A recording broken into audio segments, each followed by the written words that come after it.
Hello बच्चों, यहाँ पे आज हम डिस्कस करेंगे very important example exercise 1C की एग्जाम्पल नंबर 6। ये एक ऐसे एग्जाम्पल है जो +1 +2 से लेके जेईई मेन तक होती हुई और कोई भी टीजीटी एग्ज़ाम्स के लिए ये कवर की जाती है।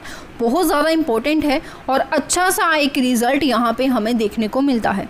तो अगर आप भी यहाँ पे पहली बार आए हैं राइट ऑन के ऊपर तो ज़रूर हमारे साथ जुड़ें। क्लास 11th बुक हम फॉलो कर रहे हैं मॉडर्न मैथमेटिक्स, जिसका चैप्टर नंबर 1 है सेट, और उसकी सी एक्सरसाइज की 6th एग्जाम्पल को कंटिन्यू करते हैं।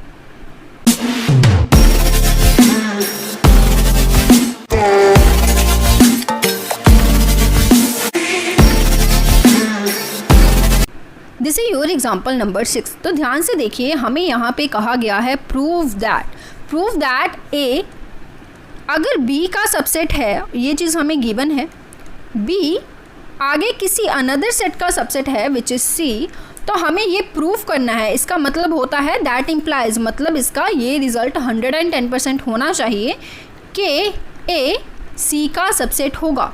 तो इसका मैं प्रॉपर एक कॉन्सेप्ट के अकॉर्डिंग करवाने से पहले मैं आपको एक एग्जांपल के साथ एक्सप्लेन करना चाहती हूँ ताकि कोई भी डाउट ना रहे।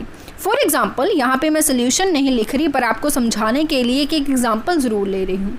लेट कर लीजिए मैंने एक सेट लिया ए जिसमें कोई भी एक एलिमेंट है, फॉर एग्जांपल 2, और क्योंकि हमें कहा गया है ए एक ऐसा सेट है जो बी का सबसेट है, तो अगर मुझे बी सेट अपनी तरफ से लेट करना है तो वो एक ऐसा सेट होना चाहिए जो ए को कंटेन करे।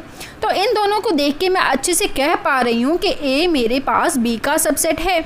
Yes no, easy. आगे बढ़ते हैं। आगे एक और कंडीशन हमें दे दी गई है, that is B is also a subset of C. तो यहाँ पे मैं सी एक ऐसा सेट लूँगी जिसमें मेरा पूरा बी सेट कंटेन करता होगा, क्योंकि मुझे यहाँ पे कहा गया है बी मेरे पास सी का सबसेट होने वाला है और मुझे ये प्रूफ करना है कि ए मेरे पास सी का सबसेट होगा। तो ये रहा आपका ए सेट और ये रहा आपका सी सेट। अब मुझे बताइए, क्या ए सी का सबसेट है? तो आप कहोगे यस, क्योंकि पूरा का पूरा ए सेट मेरे पास सी सेट में कंटेन कर रहा है। तो इसका रिजल्ट मतलब हमें ये तो समझ में आ गया कि बिल्कुल सही है, ये रिजल्ट होल्ड तो होता है।